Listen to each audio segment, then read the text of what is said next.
We'll welcome every one of you, those who are watching online.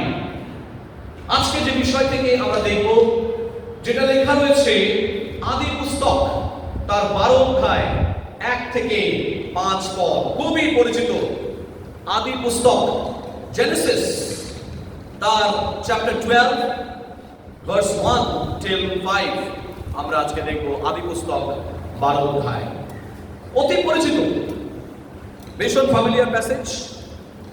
আসুন এই বাক্যের অবধান করি।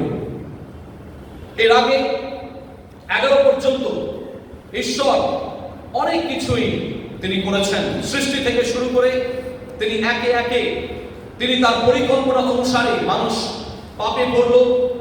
আদি পুস্তক 3 অধ্যায় 15 পদে তিনি পরিকল্পনা করে নিলেন। তিনি ক্রিসমাস আসছে এবং ক্রিসমাসের প্রাক্কালে প্রি ক্রিসমাস পর্বে যখন আমরা রয়েছি, আমরা জানি যে ফার্স্ট বা প্রোটো এভাঙ্গেলিয়ন একটা শব্দ আছে, গ্রিক শব্দ। প্রোটো মানে ফার্স্ট, প্রোটোটাইপ এগুলো সব গ্রিক শব্দ। প্রোটো মানে ফার্স্ট, এভাঙ্গেলিয়ন বা ইয়াঙ্গেলিয়ন কথা মানে হচ্ছে সুসমাচার। মানে প্রথম সুসমাচার কোথায়? আদি পুস্তক তার 3 অধ্যায় 15 পদে। সেখানে তিনি বলছেন নারীর বংশ। এখানে নারীর বংশ অনেক কিছু আমরা আলোচনা করব পরে, কিন্তু এখানে তিনি প্রভু যিশুর কথা তিনি বলছেন। তার মানে ইতিমধ্যে প্রভু যিশুকে পাঠানোর পরিকল্পনা তিনি করে ফেললেন। এবং তারপরে 4 পদ 5 পদ 6 পদ 7 পদ 8 পদ বলে একদম 11 পর্যন্ত, মানে 11 অধ্যায় পর্যন্ত তিনি তার পরিকল্পনা মতো কাজ করছেন। এইবার তিনি 12 অধ্যায়ে এসে উপস্থিত হলেন। 12 অধ্যায়ে 1 থেকে 5 পদ আমি পাঠ করছি। সদাপ্রভু অব্রাহামকে কহিলেন, তুমি আপন দেশ, জ্ঞাতি কুটুম্ব ও পৈতৃক বাটি পরিত্যাগ করিয়া আমি যে দেশ তোমাকে দেখাই সেই দেশে চলো। আমি তোমা হইতে এক মহা জাতি উৎপন্ন করিব এবং তোমাকে আশীর্বাদ করিয়া তোমার নাম মহৎ করিব। তাহাতে তুমি আশীর্বাদের আকর হইবে। যাহারা তোমাকে আশীর্বাদ করিবে তাহাদিগকে আমি আশীর্বাদ করিব। যে কেহ তোমাকে অভিশাপ দেবে আমি তাহাকে অভিশাপ দিব এবং তোমাদের যা ভূমণ্ডলের যাবতীয় গোষ্ঠী আশীর্বাদ প্রাপ্ত হইবে। 4 পদে বলছে, পরে অব্রাহাম সদাপ্রভুর সেই বাক্য অনুসারে যাত্রা করিলেন এবং লোটও তাহার সঙ্গে গেলেন। হারন হইতে প্রস্থানকালে অব্রাহামের 75 বছর বয়স ছিল। অব্রাহাম আপন স্ত্রী সারিকে ও ভাতৃপুত্র লোটকে এবং হারনে তাহার যে ধন উপার্জন করিয়াছিলেন ও যে প্রাণীগণকে লাভ করিয়াছিলেন সেই সমস্ত লইয়া কনান দেশে গমনার্থে যাত্রা করিলেন এবং কনান দেশে আসিলেন। আজকে যে বিষয় নিয়ে আমরা আলোচনা করছি, এই বিষয়টা এই আদি পুস্তক 12 অধ্যায় 1 থেকে 5 পদ যদি আমরা এর প্রেক্ষাপট বা ব্যাকগ্রাউন্ড আমরা দেখি, তাহলে কি দেখব? আমরা দেখব যে আব্রাহাম তিনি উর দেশের কলদীয় নগর থেকে, এবং তার পিতার নাম ছিল তেরা, এবং তার ফ্যামিলি হারানে সেটেল হয়ে গেছিল, মানে সেখানে বসতি করতে শুরু করেছিল। এবং যা লেখা রয়েছে আদি পুস্তক 11 অধ্যায় 31 পদে। এবং এই যখন তার পিতা তেহরা তিনি ওখানে সেটেল হয়ে গেলেন, ঈশ্বরের পরিকল্পনা কিন্তু আমাদের জীবন ভর থাকে। ঈশ্বরের পরিকল্পনা অনুসারে তিনি এই আব্রাহামের পরিবারকে তিনি রেখেছেন এবং আব্রাহামের পরিবারকে যখন তিনি দেখেছেন তাকে নিয়ে যেতে চেয়েছিলেন কনান প্রদেশে। তাকে নিয়ে যাওয়ার পরিকল্পনা ছিল কনান প্রদেশে। কিন্তু মানুষ আমরা অনেক সময় হাঁপিয়ে উঠি, ক্লান্ত হয়ে যাই এবং ভাবি আমি আর সেই পথে চলতে পারছি না, এবং আমরা নিজেদের পরিকল্পনা অনুসারে চলতে চাই। তাই যে পরিকল্পনা সেই পুরো গোটা পরিবারের জন্য ঈশ্বর রেখেছিলেন, তেহরা কি করলো? তিনি হারান দেশে থিতু হয়ে গেলেন। হারান দেশে তাদের পরিকল্পনা ছিল ঈশ্বর তাদেরকে নিয়ে যাবেন কোথায়? কনান প্রদেশে। এবং কনান প্রদেশ ছিল দুগ্ধ মধু প্রবাহিত দেশ, a land flowing with milk and honey। এই দেশে ঈশ্বরের পরিকল্পনা ছিল তাদেরকে নিয়ে যাওয়া। কিন্তু তেহরা কি করলো? তেহরা তিনি ওই জায়গায় সেটেল হয়ে গেলেন। যখন তিনি সেটেল হয়ে গেলেন তখন কিন্তু আর ঈশ্বর তাকে কোনোভাবে ব্যবহার করলেন না, তাকে ওইখানেই ছেড়ে দিলেন। এবং সেইখান থেকে ঈশ্বর দর্শন দিলেন কাকে? তার পুত্রকে। আব্রাহাম তখন হননি। আব্রাহাম এই অব্রাম তখন কলদীয় নগরে, কলদীয় উর দেশ, এটা কোথায়? উর দেশটা কোথায়? যদি আপনি দেখেন উর দেশটা হচ্ছে ইরান বা ইরাক, ইরাকে, ইরাকের পার্শ্ববর্তী অঞ্চলে, অর্থাৎ যে জায়গাটাকে আমরা জানি Mesopotamia, a land between two rivers, Euphrates and Tigris নদী, আমরা ইতিহাসে পড়েছি। সেই ইউফ্রেটিস এবং টাইগ্রিস নদী এবং মেসোপটেমিয়া শব্দের অর্থ হচ্ছে a land between two rivers, অর্থাৎ দুটো নদীর মাঝখানে এই ছিল মেসোপটেমিয়া। এই জায়গাটাকেই, এবং যেটা বর্তমান নাম হয়েছে ইরাক, আমরা সকলেই পরিচিত ইরান, ইরাক, এই সমস্ত শব্দ। তো এই সেখানে কি করলেন? তিনি সেটেল হয়ে গেলেন। এবং তারপরে আমরা দেখতে পাই এরা, এই চালদিয়ানস বা কলদীয়রা হচ্ছে কি ভাষায় কথা বলতো? কোন কালচারের মধ্যে ছিল? এরা ছিল আকাডিয়ান কালচার বা সুমেরিয়ান কালচার। খুব পৃথিবীর পুরানো যে সভ্যতা, সেই সভ্যতাগুলোর মধ্যে হচ্ছে একটা। আমাদের ভারতবর্ষের যে হরপ্পা সভ্যতা আছে, তার সঙ্গে ব্যাবিলনীয় সভ্যতা এবং এই সভ্যতার ভীষণ মিল খুঁজে পাওয়া যায়। মহেঞ্জোদারো, হরপ্পা, যেটা আমরা রাখাল দাস ব্যানার্জি 1922 সালে তিনি আবিষ্কার করেছিলেন, সেই সভ্যতার সঙ্গে মিল খুঁজে পাওয়া যায়। যাই হোক, সেই কথা, এরা ছিল সেই সেমিটিক গোষ্ঠী যারা সেমিটিক ভাষায় কথা বলতো সেই সময়। আর এই নগর থেকে এরা ছিল দেওয়ার পলিথিয়াস্টিক পিপল, মানে তারা বহু মূর্তি পুজো করত। এই মূর্তি পুজোর ব্যাকগ্রাউন্ড থেকে ঈশ্বর ডেকেছিলেন কাকে? অব্রামকে। অব্রামকে তিনি যখন ডাকলেন, তখন ঈশ্বর তাকে বললেন, সমস্ত জ্ঞাতি কুটুম্ব, তোমার যা কিছু আত্মীয় পরিজন, বন্ধু বান্ধব, এবং যেখানে তোমার একেবারে রুট, ওই উর দেশে তোমার রুট, তোমার পরিবার রয়েছে, বন্ধু বান্ধব রয়েছে, চেনা পরিচিত রয়েছে, জায়গাটা তোমার কাছে অতি পরিচিত, সেই জায়গা ছেড়ে তোমাকে যে দেশ দেখায় সেই দেশে চলো। এখান থেকে আমরা কিছু শিক্ষা লাভ করতে পারি। চারটে গুরুত্বপূর্ণ অন্তর্দৃষ্টি আজকে আমরা দেখব। তার মধ্যে প্রথম অন্তর্দৃষ্টি আমি বলবো যে it was a sovereign choice and initiative of God for Abraham. অর্থাৎ প্রথম অন্তর্দৃষ্টি হচ্ছে ঈশ্বর তার সার্বভৌম ইচ্ছায় এবং পরিকল্পনায় আব্রাহামকে তিনি মনোনীত করেছিলেন। প্রিয় ভাই বোন, বলুন আমেন। ঈশ্বর তিনি সার্বভৌম, তিনি কাকে কখন কোথা থেকে ডাকবেন আমরা কেউ জানি না। কোন এক সময় আমরাও সেই ব্যাকগ্রাউন্ডের মধ্যেই ছিলাম, কোন এক সময় বিভিন্ন পরিস্থিতির মধ্যে, সেই পরিস্থিতির মধ্যে আমরাও সেই ব্যাকগ্রাউন্ডের মধ্যে ছিলাম, কিন্তু ঈশ্বর তিনি আহ্বান করলেন। আজকে অব্রামকে তিনি সেই দেশ থেকে আহ্বান করেছিলেন। তিনি যে কোনো লোককে চয়ন করতে পারেন, তিনি যে কোনো লোককে বেছে নিতে পারেন প্রিয় ভাই বোন। এবং সেই বিষয়ে ঈশ্বর বলছেন যে তোমাকেও আমি বেছে নিয়েছি। এখানে অব্রামকে তিনি বলছেন যে তুমি তোমার জ্ঞাতি কুটুম্ব সমস্ত কিছুকে পরিত্যাগ করে যে দেশ তোমাকে দেখাই সেই দেশে চলো। ঈশ্বরের কাছে কোনো বয়স নেই। অব্রামকে যখন ডেকেছিলেন তখন তার কত বয়স? 75 বছর বয়স, 75 years old। আমরা এখনকার যুগে ভাবতেই পারি না যে 75 years old লোককে মানুষ ব্যবহার করতে পারে। ঈশ্বর যেমন 75 years old লোককে ব্যবহার করতে পারেন, তেমনি ঈশ্বর একটা দুগ্ধপোষ্য শিশুকে ব্যবহার করতে পারেন। কারণ ঈশ্বর বলুন আমেন। তার কাছে কখনো বয়স কোনো ফ্যাক্টর নয়। আব্রামকে যখন তিনি ডাকলেন তখন তার বয়স 75 years old, he was already 75 years old। ঈশ্বর তাকে ডেকেছিলেন প্রিয় ভাই বোন। দ্বিতীয়ত আমরা দেখতে পাচ্ছি যে যে কোনো পরিস্থিতি থেকে ঈশ্বর ডাকতে পারেন। আজকে আপনি যখন সেই অব্রামকে ডাকা হচ্ছে, তখন যে একটা অন্য পরিস্থিতির মধ্যে ছিল, অন্য প্রেক্ষাপটের মধ্যে ছিল।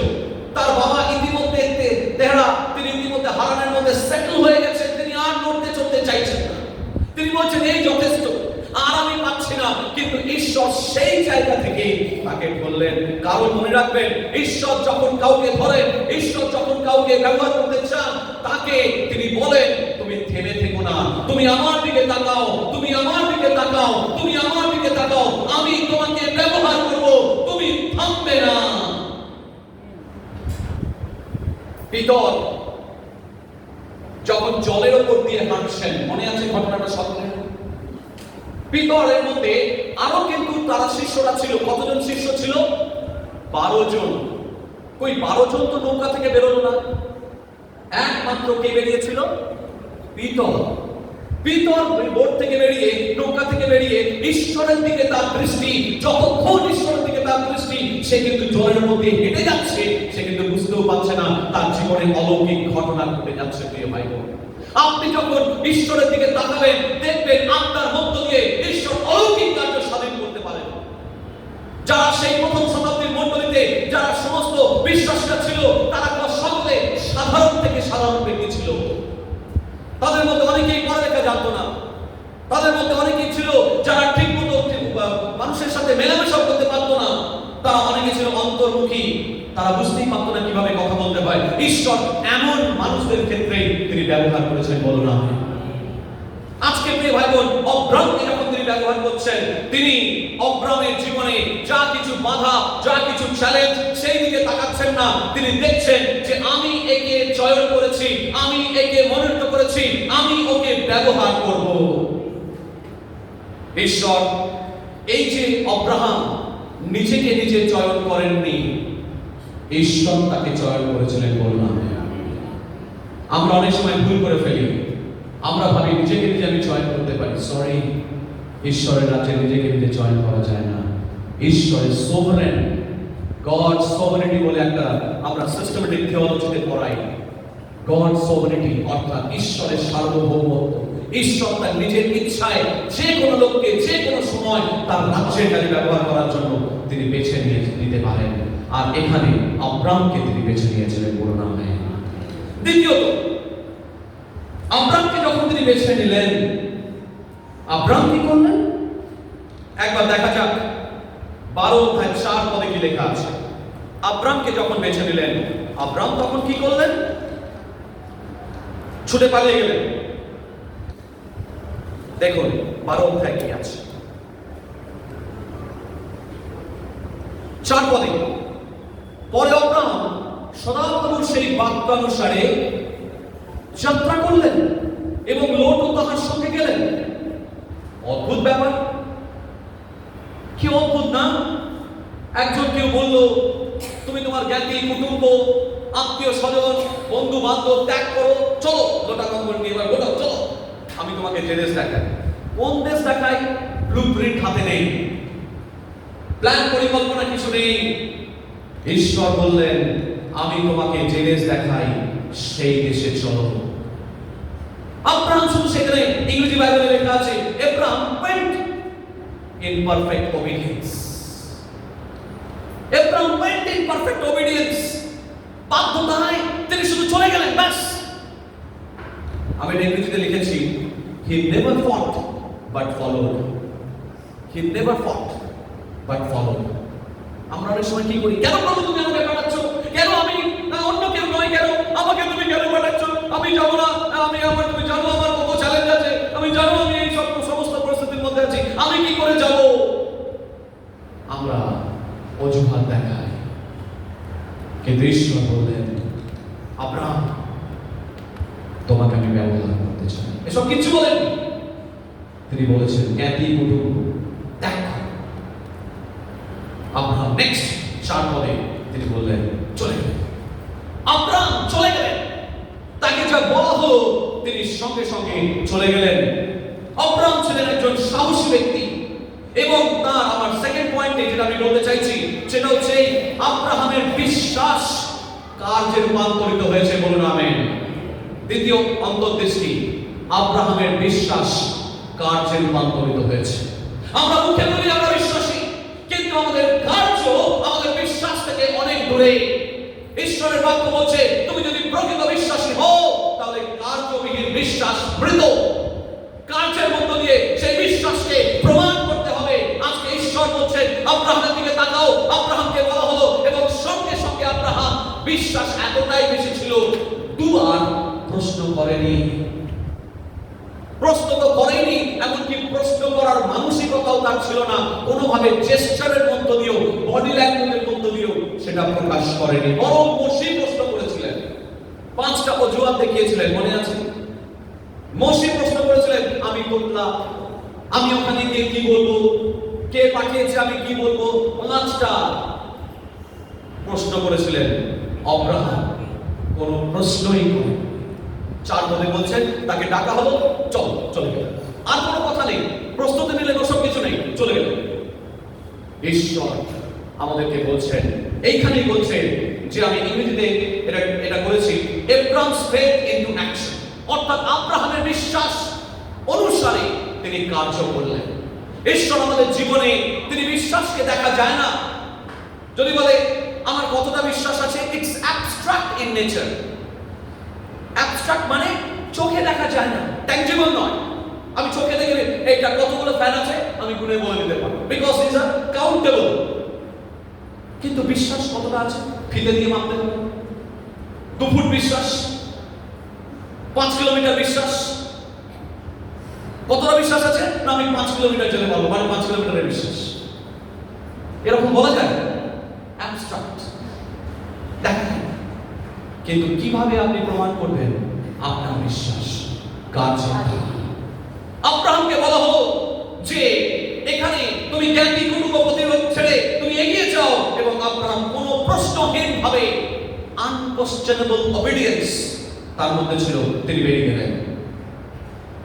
গেলেন, তিনি ঈশ্বরের বাধ্য হলেন। প্রিয় ভাই বোন, কারণ তখনই যখন আপনি বাধ্য হয়ে পা বাড়াবেন, ঈশ্বর আপনার জীবনকে ব্যবহার করতে পারবেন। বলুন আমেন। যতক্ষণ না পর্যন্ত আপনি বাধ্য হচ্ছেন, ঈশ্বর আপনাকে ব্যবহার করতে পারবেন না। বাধ্যতার মধ্যেই ব্যবহারের বীজ লুকিয়ে রয়েছে। যত বেশি বাধ্যতা তত বেশি ব্যবহার। যত বেশি ঈশ্বরের চরণে আপনি নিজেকে বাধ্য করবেন, তত দেখবেন ঈশ্বর এক স্তর থেকে আরেক স্তরে, আরেক স্তর থেকে আরেক স্তরে আপনার কর্মজীবনকে আশীর্বাদ করবেন, আপনার পরিবার জীবনকে আশীর্বাদ করবেন। আপনি যে কাজই করছেন সেই কাজে তিনি আশীর্বাদ দেবেন। বলুন আমেন। এই সেই বৃক্ষ যে জলের ধারে লাগানো হয়, মনে পড়ে গীত সংহিতা 1-এ লেখা আছে, এই সেই জলস্রোতে লাগানো বৃক্ষের মতো, যেটা কখনোই ম্লান হয় না, শুকিয়ে যায় না, আর যে কাজ করে সে কাজেই সফল হয়। বলি আমেন। যদি আপনি সব কাজে সফল হতে চান, তার মূল বা তার চাবিকাঠি রয়েছে ঈশ্বরের আদেশের প্রতি বাধ্যতা। যখনই আপনি জীবনে বাধ্য হয়ে চলবেন, যখন ঈশ্বরের পরিকল্পনার মতো করে চলবেন, ঈশ্বর আপনার জীবনে তার আশীর্বাদকে ফেলে দেবেন। প্রিয় ভাই, আব্রাহাম কে তিনি আশীর্বাদ করতে চেয়েছেন। আব্রাহাম কিন্তু অত শত জানতেন না। আব্রাহামকে ডাকা হয়েছে এবং তিনি বিশ্বাসে পা ফেললেন। প্রথম বিষয় আমি আলোচনা করলাম, কি বললাম? আমি প্রথম বিষয় বললাম যে ঈশ্বর তার ইন ইটস সোভারেনিটি, অর্থাৎ তার সার্বভৌম ইচ্ছায় আব্রাহামকে ডেকেছিলেন। প্রথম অন্তর্দৃষ্টি। দ্বিতীয় অন্তর্দৃষ্টি আমি বললাম আব্রাহাম তিনি বিশ্বাসের দ্বারা পরিচালিত হয়ে কার্য করলেন। 3 নম্বর আমি আলোচনা করতে চাইছি, 3 নম্বর অন্তর্দৃষ্টি এখানে। আচ্ছা, 3 নম্বরে যাওয়ার আগে তার আগে একটা পয়েন্ট খুব ইম্পর্টেন্ট, একটু আলোচনা করে নিই। সেটা হচ্ছে আব্রাহাম কিন্তু কথা বলেননি, কাজ করেছেন। প্রিয় ভাই বোন, ভেরি আনলাইকলি আমরা অধিকাংশ সময় বেশি কথা বলি, কাজ করি কম। আমার মেয়েকে অনেক সময় বলি বেশি কথা বলে, যার বেশি কথা বলে তার কাজ করতে পারে। প্রিয় ভাই বোন, আজকে ঈশ্বরের বাক্য বলছি আমরা বলবো কম, করবো বেশি। বলে আমরা বলবো কম, করবো বেশি। ঈশ্বরের বাক্য বলছে আব্রাহাম কোনো কথা বলেননি, বেশি কথা আলোচনা করেননি, শুধু মান্য করে চলেছে। এমন ভাবে মান্য করে চলেছেন, তার বিশ্বাসকে সাধু পৌল রেফার করেছেন, প্রভু যিশু রেফার করেছেন। আজও আব্রাহামের সন্তান বলে আমাদেরকে জানা হয়। বলি আমেন। কারণ যেখানে যেখানে সারা পৃথিবীতে আব্রাহামের নাম ছড়িয়ে পড়েছে, তার মধ্য দিয়ে ঈশ্বর আশীর্বাদ করেছে, তার মধ্য দিয়ে একটি জাতি উৎপন্ন করেছেন, তার মধ্য দিয়ে ইসরায়েল জাতি এসেছে, তার মধ্য দিয়ে যিশু এসেছেন, এবং যিশুর মধ্য দিয়ে সমস্ত পৃথিবী আশীর্বাদ ধন্য হয়েছে। বলি আমেন। আজকে যদি আপনি আশীর্বাদ পেতে চান, তাহলে আপনি আব্রাহামের মতো বাধ্য হয়ে চলুন। প্রশ্নহীন বাধ্যতা, বেশি কথা নয়, আপনাকে যা ঈশ্বর বলছেন মন প্রাণ হৃদয় দিয়ে, আপনি যখন ছোট কাজ আপনাকে দেওয়া হচ্ছে, আপনি মন প্রাণ হৃদয় দিয়ে, প্রভু আমি তোমার জন্য এটা করব, প্রভু আমি ঘর ঝাড় দিচ্ছি, গ্রাউন্ডলিং নয়, প্রভুর কাছে বলুন প্রভু তোমার জন্য যে আমি ঝাঁটাটা দিতে পারছি, আমি মন প্রাণ হৃদয় দিয়ে সেটা দেবো। আমি যদি চেয়ার ঠিক করে দিতে পারছি, আমি মন প্রাণ হৃদয় দিয়ে সেটা করবো। আমি যদি মানুষকে ঈশ্বরের কথা বলছি, মন প্রাণ হৃদয় দিয়ে আমি সেটা করবো। আমি যদি সুইচগুলো জ্বালিয়ে দিচ্ছি, মন প্রাণ হৃদয় দিয়ে আমি করবো। আমি যদি জানালাগুলো বন্ধ করে দিচ্ছি, এটা আমার জন্য সুযোগ, আমি প্রভু মন প্রাণ হৃদয় দিয়ে করবো। যদি আমি গান প্র্যাকটিস করছি, প্রভু মন প্রাণ হৃদয় দিয়ে আমি করবো। আমি যদি ড্রাম বাজাচ্ছি, মন প্রাণ হৃদয় দিয়ে আমি করবো। আমি প্রত্যেকটা ক্ষেত্রে ঈশ্বরকে গৌরব দেওয়ার জন্য, আমার ভেতরে তারুণ্যগুলোকে তার গৌরবের জন্য দেব। ঈশ্বরের বাক্য বলছে যা কিছু তুমি করো উদ্দীপনার সহকারে করো, উদ্যোগী হয়ে করো।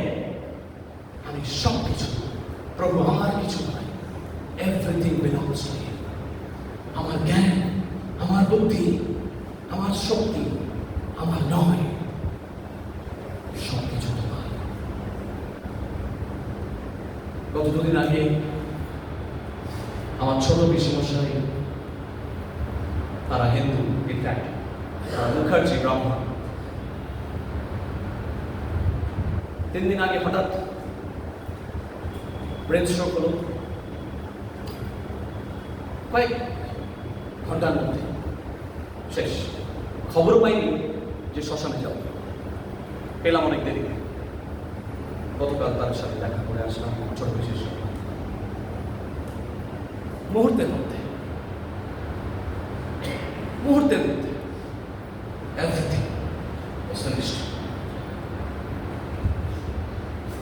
মানুষ কি যে তুমি তোমার তত্ত্বাবধান করো? আজ যে ভুল আছে কাল চুলায় ফেলা যাবে। ঈশ্বর বাধ্য থাকলে ঈশ্বর আপনাকে দীর্ঘ জীবন দিয়ে তিনি বাঁচিয়ে রাখবেন, বলুন আমেন। গীত সঙ্গীত আজকে করেছেন 91 পদ, দীর্ঘ জীবন দিয়ে তোমাকে আমি পরিতৃপ্ত করব। যদি দীর্ঘ বেতন জীবন পেতে চান, বাধ্য হন, ঈশ্বরের বাধ্য হন, প্রশ্ন নয় বাধ্যতা। 3 নম্বর, যখন আব্রাহাম ওই পথে এগোচ্ছেন, তখন সেই বাধ্যতার মধ্যে একটা আপাত দৃষ্টিতে মনে হয় একটা অনিশ্চয়তা আছে। আপাত অনিশ্চয়তা, অন্তর্দৃষ্টি লিখে রাখতে পারেন যারা নোট লিখছেন। আপাত অনিশ্চয়তা, অ্যাপারেন্টলি মনে হতে পারে there seems to be an uncertainty। কোথায় যাবো রে বাবা? আব্রাহামকে বলেছিল যে তোমার জ্ঞাতি কুটুম্ব ছেড়ে চলে যাও, কিন্তু কোথায় যেতে হবে তা তো বলেনি। কোনো প্ল্যান ছিল না, কোনো রুট ম্যাপ ছিল না, কোনো রোড ম্যাপ ছিল না। তখনকার দিনে যাতায়াতের ব্যবস্থা যেমন এমন জিপিএস লাগিয়ে দিল, স্যাটেলাইটের মাধ্যমে বাইক বুক করলাম, বা একটা যাত্রী সাথী বুক করলাম, বা একটা উবের ওলা বুক করলাম, সঙ্গে সঙ্গে জিপিএস অন, সঙ্গে সঙ্গে জিপিএস আপনাকে যে গলি অলি যেখানে যাবেন আপনাকে নিয়ে যাবে। কিন্তু তখনকার দিনে এসব ছিল না। তখন সে জানেও না কোথায় যেতে হবে। তার মানে আপাত দৃষ্টিতে একটা মনে হতে পারে একটা আনসার্টেনিটি রয়েছে, একটা অনিশ্চয়তা রয়েছে। আপনি হয়তো ভাবছেন যে প্রভু আমাকে তুমি কোথায় নিয়ে যাবে, প্রভু আমার জীবনের এই জায়গা থেকে কোথায় যাব। উত্তরটা সেখানেই লুকিয়ে রয়েছে। অব্রাহাম তিনি জানতেন না কোথায় যেতে হবে, তার হাতে কোনো ব্লুপ্রিন্ট ছিল না, কিন্তু তিনি বিশ্বাসে ঈশ্বরের উপরে নির্ভরশীল হয়ে পা বাড়িয়েছিলেন, বলুন আমেন। যখন আপনি বিশ্বাস সহকারে পা বাড়াবেন, এক পা বাড়ালে দেখবেন ঈশ্বর আপনার হাতটা ধরে নিয়েছে। পিতর যখন বিশ্বাসে পা বাড়িয়েছিল, তিনি যেই যতক্ষণ তার চোখ দৃষ্টি ছিল যিশুর উপরে, ততক্ষণ সে কোনো অসুবিধা হয়নি। যখনই তার চোখ সরে গেছে, মানুষ তো যখনই চোখ সরে গেছে, সে ডুবতে শুরু করলো। প্রভু যিশু কি করলেন? তার হাতটাকে ধরে নিলেন। প্রভু যিশু তিনি আপনাকে ধরে নেবেন, বলুন আমেন। অব্রাহামকেও তিনি ধরে নিয়েছিলেন। বিশ্বাসের খ্রিস্ট বিশ্বাসী জীবনে আমাদের যাত্রা হচ্ছে বিশ্বাসের যাত্রা। আর বিশ্বাস কি? বিশ্বাস হচ্ছে এভিডেন্স আনসিন। মানে এমনই যে আমার চোখের সামনে আমি দেখতে পাচ্ছি। একটা ছোট্ট উদাহরণ দিই, বহুদিন আগে আমি এই উদাহরণটা দিয়েছিলাম। যেমন ধরুন একটা নার্সারিতে গেলেন, ফুলের বীজ কিনেছেন, ফুলের বীজ, এবং আপনি সেই ফুলের যে বীজ, ধরুন সানফ্লাওয়ার বীজ কিনেছেন, সানফ্লাওয়ার মানে জানেন তো, সূর্যমুখী ফুল। তো সেই সূর্যমুখী ফুলের ছবিটা ওই বীজের যে প্যাকেটের উপরে দেওয়া আছে। তার মানে আপনি প্যাকেটের উপরে যে ছবিটা দেখতে পাচ্ছেন সেটা কিন্তু অরিজিনাল নয়, কিন্তু ওই বীজটা মাটিতে পুঁতলে এক সময় ওই বীজটা ওই ফুলের জন্ম দেবে, মানে ওই যে ছবিটা আছে সেটার মতো ফুলটা হবে। সেই জন্য ছবি দেখে আপনি বিশ্বাস করলেন, এবং কিন্তু আপনি এখনো দেখেননি, আপনার কাছে কিন্তু এভিডেন্স নেই যে আপনি ফুলটা হলেই সঙ্গে সঙ্গে হবে, আপনি কিন্তু জানেন না, কিন্তু আপনি বিশ্বাসে সেই বীজটা আপনি মাটির মধ্যে পুঁতলেন, এবং মাটির মধ্যে পুঁতে আপনি যখনই সেটাকে জল দিচ্ছেন এবং তার পরিচর্যা করছেন, আপনি বিশ্বাসে ধৈর্য রেখে আছেন। আপনি জানেন এই বীজকে একদিন ফুল ফলবে এবং সেই ফুল থেকে সুন্দরভাবে চারিদিকে ছড়িয়ে যাবে, আর সেই বিশ্বাসে যখন মাটিতে বীজটা পুঁতলেন, দেখলেন সত্যই একদিন সেই বীজ থেকে চারা গাছ হয়ে ফুল বেরিয়েছে। বলুন আমেন। কোন চাষি যখন চাষ করতে যায়, ধান গাছ লাগায়, গম গাছ লাগায়, সে কিন্তু মনে মনে সন্দেহ করে না যে ধান গাছ হবে তো, আমি প্রতিদিন দেখে আসি ধান গাছ হয়েছে কিনা, কারণ তারা সন্দেহ করে না, তারা নিশ্চিত জানে যে ধানের মধ্যে সেই ক্ষমতা রয়েছে। আপনার বিশ্বাসের বীজ হচ্ছে সেইটাই, যে বিশ্বাস, আপনি যখন বিশ্বাসে থাকবেন সেই বিশ্বাস একদিন অবশ্যই গাছের এবং তার থেকে ফলের জন্ম দেবে। আপনি বিশ্বাসে কখনো don't waver in your faith, কখনো অবিশ্বাস করবেন না। বলছে তোমাদের সর্ষের মতো একেবারে ছোট, ভেরি টাইনি সিড, সর্ষের মতো তুমি বিশ্বাস থাকে, তোমরা পর্বতকেও বলবে উপরে পড়তে এবং সমুদ্রে জলে নিক্ষিপ্ত হতে, তাই ঘটবে, মনে মনে যদি সন্দেহ না। তাহলে এখানে আব্রাহাম কিন্তু তার বিশ্বাসের জায়গায় টলে যাননি, আব্রাহাম তার বিশ্বাসের জায়গায় অটল ছিলেন। আমাদের ব্যক্তিগত জীবনে আমরা যখন মনে হয় আপাত দৃষ্টিতে এটা হবে কি, অনেক সময় দোদুল্যমান অবস্থায় থাকি, আমরা প্রার্থনা করছি অথচ ভাবছি সে বাঁচবে তো। যখন আপনি কোনো রোগীর জন্য প্রার্থনা করবেন, রেজাল্ট ঈশ্বরের হাতে, কিন্তু আপনি সম্পূর্ণ বিশ্বাস দিয়ে রাখুন যে প্রভু আমি জানি, আমার বিশ্বাস যে তুমি তাকে বাঁচাবে। যখন আপনি সম্পূর্ণ বিশ্বাস করবেন, ঈশ্বর তার কাজ তিনি আপনাকে দিয়ে করাবেন ভাই। তাই আপাত দৃষ্টিতে একটা অনিশ্চয়তা থাকলে আলটিমেটলি ঈশ্বর সেই হাতটা ধরে নেবেন প্রিয় ভাই। 4 নম্বর খুব গুরুত্বপূর্ণ, Abraham was blessed to be a blessing for people। আরেকবার বলি, Abraham was blessed to be a blessing for people। 4 নম্বর, অর্থাৎ আব্রাহামকে ঈশ্বর আশীর্বাদ করেছিলেন যেন সে অন্যের জন্য আশীর্বাদ স্বরূপ হতে পারে। ঈশ্বর আমাদেরকে আশীর্বাদ করেন, কিন্তু সেই আশীর্বাদের পেছনে একটা উদ্দেশ্য থাকে। যখন ঈশ্বর আপনাকে প্রচুর ধন সম্পত্তি দিয়েছেন, বা আপনাকে কোনো বিশেষ ক্ষমতা দিয়েছেন, বা আপনাকে বিশাল কোনো বাড়ি দিয়েছেন, বা আপনাকে কোনো গাড়ি দিয়েছেন, যা কিছু তিনি করেন তার পেছনে একটা উদ্দেশ্য থাকে। বলুন আমেন। আব্রাহামকে কি জন্য আশীর্বাদ করেছেন, এই অংশটা আরেকবার পড়ি। আসুন 2 পদ থেকে আমরা পড়ি। আমি তোমা হইতে এক মহাজাতি উৎপন্ন করিব, তোমাকে আশীর্বাদ করিয়া তোমার নাম মহৎ করিব। প্রথমে কার নাম বলেছে? তোমার নাম, এমন আশীর্বাদ করব, তোমার নামকে মহৎ করব। কিন্তু এই মহৎ যে করছেন তার পেছনে একটা ঈশ্বরের প্ল্যান আছে, পরিকল্পনা আছে, উদ্দেশ্য আছে। দেখুন সেখানে বলছে আশীর্বাদ করিয়া তোমার নাম মহৎ করিব, তাহাতে তুমি আশীর্বাদের আকর হইবে। যাহারা তোমাকে আশীর্বাদ করিবে তাহাদেরকে আশীর্বাদ, তুমি আশীর্বাদের আকর হবে। মানে তোমার আশীর্বাদ শুধু তোমার জন্য নয়। আমরা অনেক সময় ভাবি ঈশ্বর আমাকে অনেক আশীর্বাদ করেছেন, শুধু আমার জন্য, let me enjoy. How long? আপনি যখন দেখবেন শুধু নিজেই এনজয় করছেন, প্রকৃত এনজয়মেন্ট তাতে আসে না। বলে না, যখন এনজয়মেন্ট তখনই আসে যখন সেই আশীর্বাদটার অঙ্গীভূত আমরা অন্যান্য জনকেও করে নিই। তাই ঈশ্বর যখন আমাদেরকে বিশেষভাবে আশীর্বাদ করে, সেটা আমার জন্য নয় শুধুমাত্র, সেটা শুধু আমার পরিবারের জন্য নয়, অবশ্যই পরিবার আনন্দ করবে, বাট তার সঙ্গে সঙ্গে সেই আশীর্বাদের আকর তিনি আপনাকে করতে চান। যেমন ভাবে একদিন আমি উদাহরণ দেখেছিলাম, মনে আছে কিনা জানি না, নিশ্চয়ই মনে আছে। যে একটা ছোট বাটিতে প্রথমে আমি জল ঢালছিলাম, মনে আছে?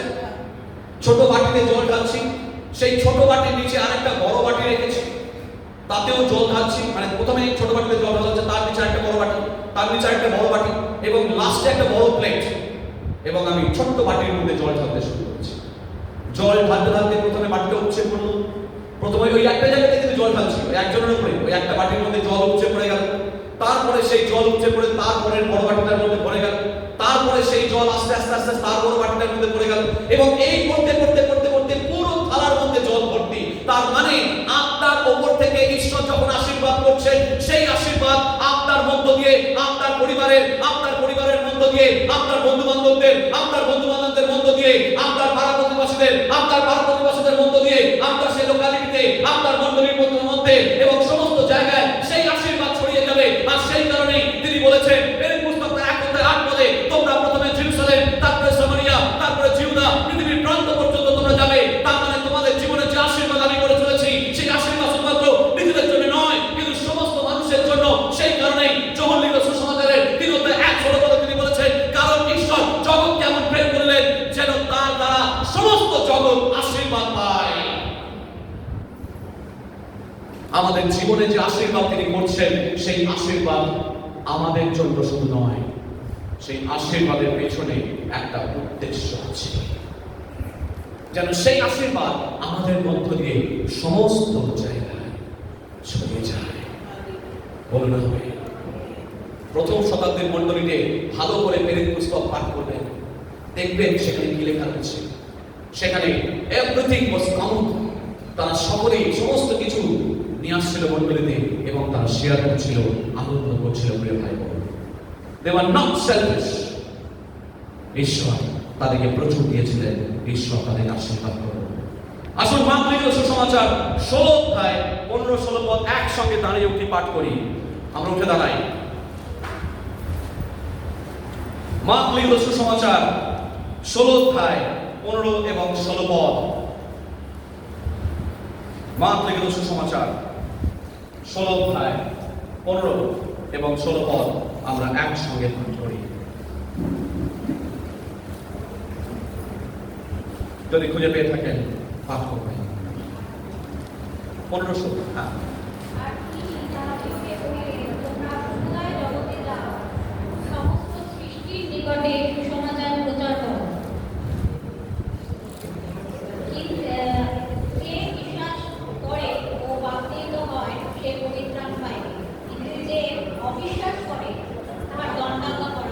আমেন।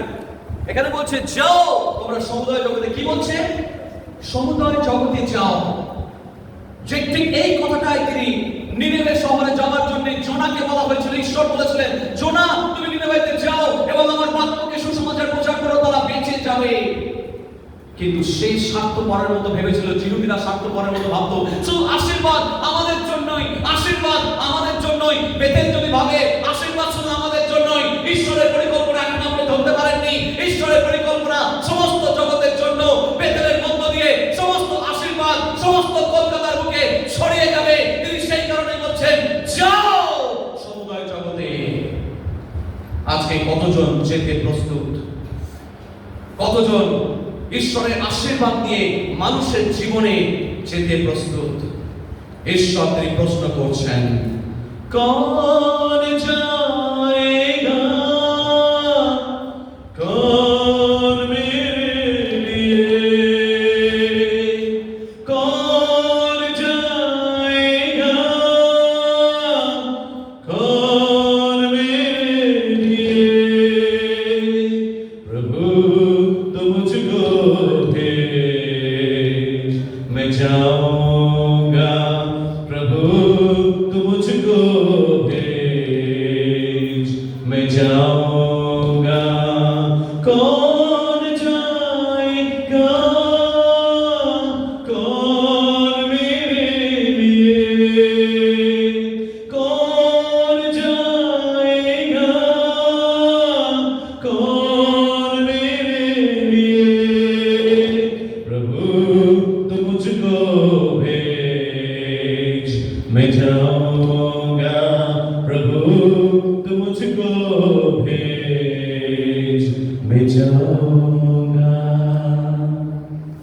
যদি আজকে ঈশ্বর তার পরিকল্পনা আপনাকে বুঝতে সাহায্য করছেন আব্রাহামের জীবনের মধ্য দিয়ে, যে ঈশ্বর তিনি সমস্ত জগৎকে নিয়ে পরিকল্পনা করেছেন, আপনি সেই পরিকল্পনা শামিল হয়েছেন, আমি সেই পরিকল্পনা শামিল হয়েছি, বেথেল সেই পরিকল্পনা শামিল হয়েছে। আজকে সেই বেথেল যখন ঈশ্বরের পরিকল্পনার মতো সেই মিশনমুখী হয়ে যখন মানুষের কাছে যাব, মানুষকে বলবো যে প্রভু তুমি আমাকে পাঠাও। আমার প্রতিবাসী অঞ্চলে বহু মানুষ রয়েছে যারা এখনো তোমাকে জানেনি। আমার পরিবারে অপরিত্রাণান্ত অবস্থায় এখনো অনেকে রয়েছে, প্রভু তুমি তাদের কাছে আমাকে পাঠাও, আমাকে ব্যবহার করো। তুমি যখন বলছো, যেমন ভাবে আব্রাহামকে তুমি বলেছিলে যেতে, তিনি প্রশ্নহীন বাধ্যতার মধ্য দিয়ে তিনি গিয়েছিলেন আর তার নামকে তুমি মহৎ করেছেন। আজকে প্রভু আমি তোমার উদ্দেশ্যে সেই সমস্ত মানুষদের কাছে আমি যাব যারা এখনো তোমার সুসমাচার পায়নি। আশীর্বাদ এই প্রার্থনা তোমার শিশু